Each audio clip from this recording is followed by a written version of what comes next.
Eby'omugenzi Nicole Angel biranze. Gwoli mukulaba mu kifaananyi ye mugenzi Nicole Angel era nga bambi yafa n'aleka omwana omuto gwe yali yakamala okuba nti nno azaala. Oluvannyuma lw'okuziikibwa bingi ebitandise okuba nti nate bivaayo. Jjukira nti Nicole Angel yakola okukyala era okukyala kuno n'alaga senga bana abantu abaali bazze ku mukolo ogwo omwami we nga ye Richard. Wabula Richard kigambibwa nti tabadde mu ggwanga oba ebiseera ebisinga abeera obweru w'eggwanga. Kaakati nno munnange emikolo we jaggwa jjukira nti nate Nicole n'abeera nga ali lubuto.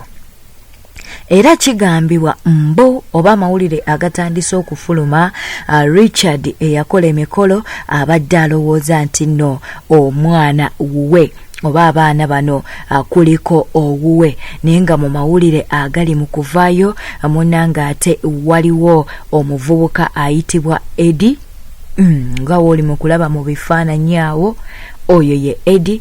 Kaakati nno munnange kigambibwa mbu abaana bano bandibeera aba Eddy. Era nti ababeera mu bitundu eby'entebe ababeera mu bitundu eby'entebe, Eddy ono mbw alina salon bagiyita Elite Salon.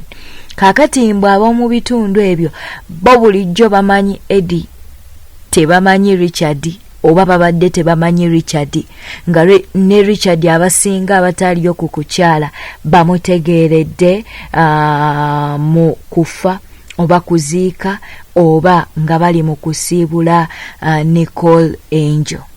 Bwe bityo nno we biri.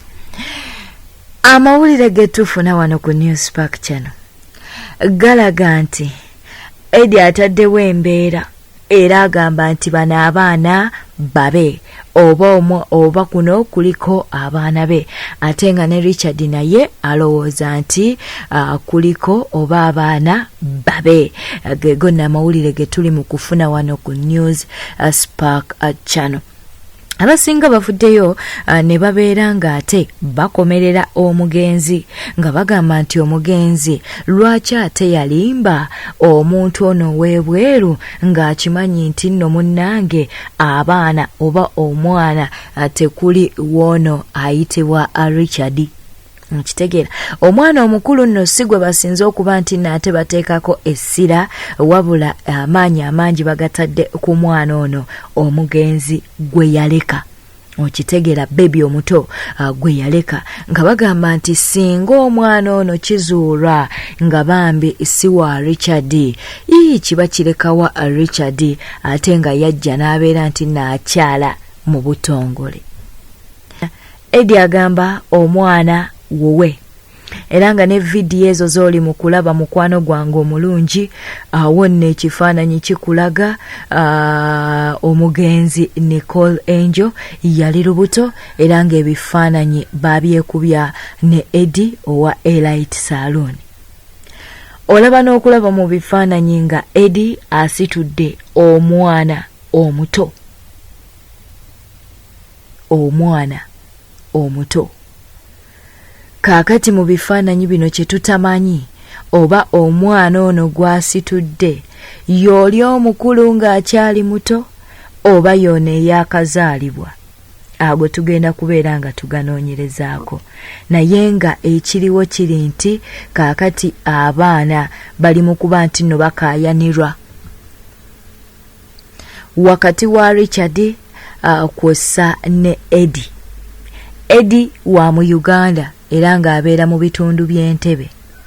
Richard eyakola okukyala munnanga ate ye tatera kubeera mu ggwanga lyattu Uganda, wadde nga mu kuziika mukyala we yabaddewo. Abalala bavuddeyo ne babeera nga bakomerera Eddy nga bamugamba lwaki yasirika, lwaki avaayo kati okuba nti nno akaayana n'okuleeta buvidiyo okukakasa abantu nti babadde balina enkolagana n'omugenzi. Ebintu bitabuse mu ggwanga lyattu Uganda. Abalala bagambye nti DNA egenda okumalawo obuzibu buno bwonna era balyoke bategeere taata omutuufu. Omwana wa Richard oba omwana wa Eddy?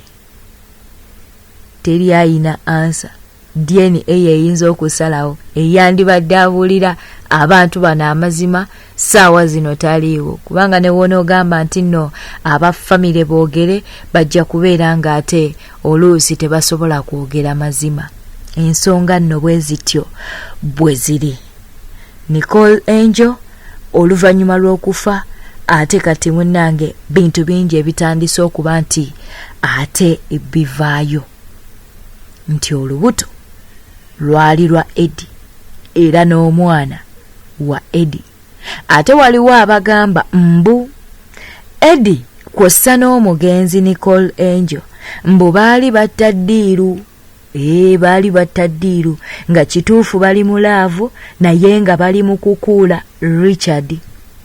Si gaffe ng'aba Newspark Channel mukwano tubikuwanga we tuli mu kubifuna, naye nga bwe bityo we biri kyannaku. Naye we kizuulwa nga Richard munnange talinaako mwana, bambi abeera agenda kukola atya?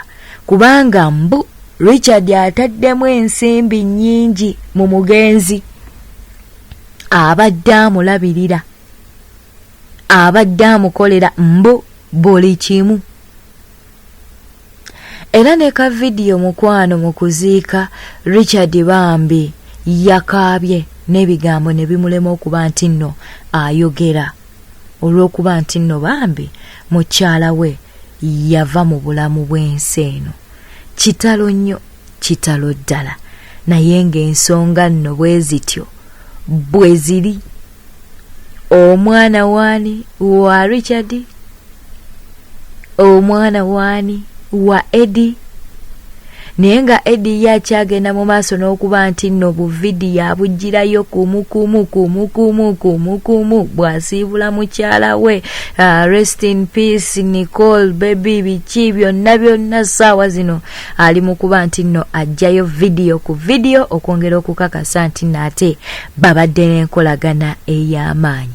Wabula ng'ate bantu bangi kino tekibasanyusiza nga bagamba nti lwaki ssaawa zino? Lwaki avaayo ssaawa zino? Lwaki teyavaayo mu kukyala? Mu kukyala nga Richard agenze mu bazadde oba ewa ssenga okuba nti no munnange ategeerekeka mu butongole. Bagamba nti lwaki Eddy teyavaayo? Ate ng'abalala bagamba nti bano baali batta ddiiru zaabwe kuba nti no basigala bakuula omugagga Richard.